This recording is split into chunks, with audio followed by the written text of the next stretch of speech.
Our next guest believes the spring selling season will be very mixed. Not terrible, not great. And he says the jump in mortgage rates back above 7% has come at an inopportune time. Joining us now is Ryan McKeveny. He's managing director at Zelman Associates. Ryan, welcome. Good to have you here. Why is this an inopportune time for rates to be moving in the direction they're moving? Is it simply because, well, you don't want that at the start of a spring buying season? Yeah, thank you, Tyler. It's nice to be here. That's exactly the point. The movements in mortgage rates do matter a lot. I think your colleague Diana framed things nicely, which was the January existing home sale data that came out today.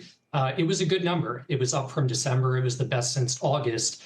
When we look at the go forward trends, when we see what's happening real time, whether it's some of the survey work we do, whether it's the data we analyze, we have seen a bit of a slowdown in pending contracts in the month of January and into February.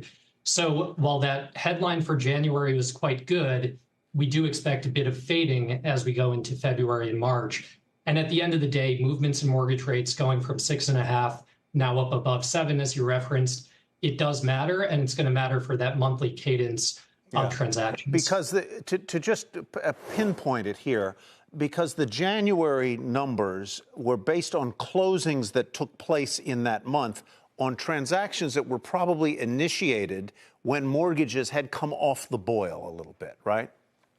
That's exactly right. Mortgage rates hit up close to 8% in October, dropped down to about 6.5% in December, and that's when we saw the big push.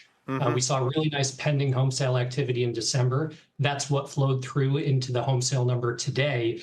But again, as we moved into January and even more so in February, mortgage rates have moved back up.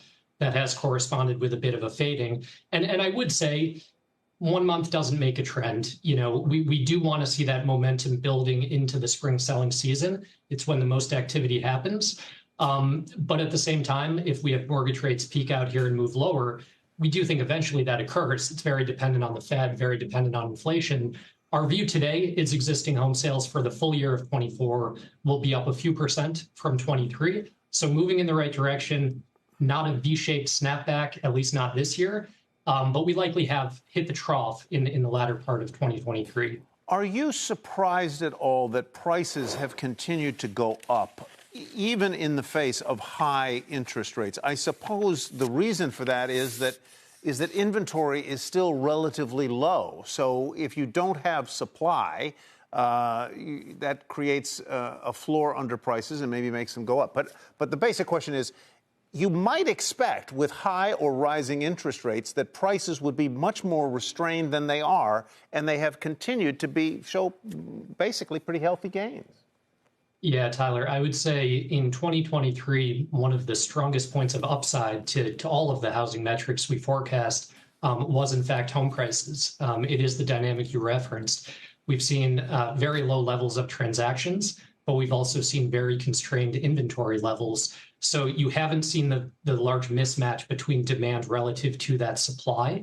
And that has fueled ongoing strength in pricing. As Diana mentioned, affordability is very stretched. You have to go quite a ways back to see this level of affordability in a bad way, unfortunately. But price continues to move higher. As we think about things going forward, we do see inventory slowly starting to pick up.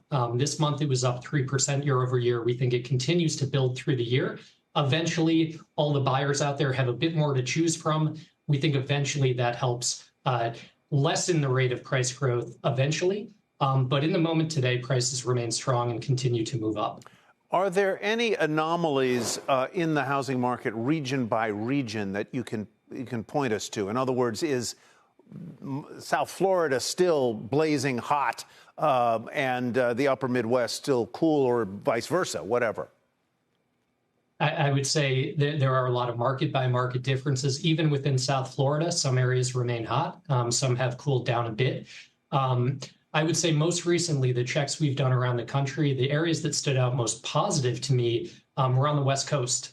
Seattle, very strong. The Bay Area, very strong. I actually heard a guest of yours, the CEO of Compass, make a similar point today, and that's exactly what we're seeing as well. So areas of strength for the moment appear to be shifting out to the West Coast. Very interesting. Ryan, thank you very much. Have a good year. We'll be talking to you throughout it, I'm sure. Ryan McKeveny with Zelman Associates.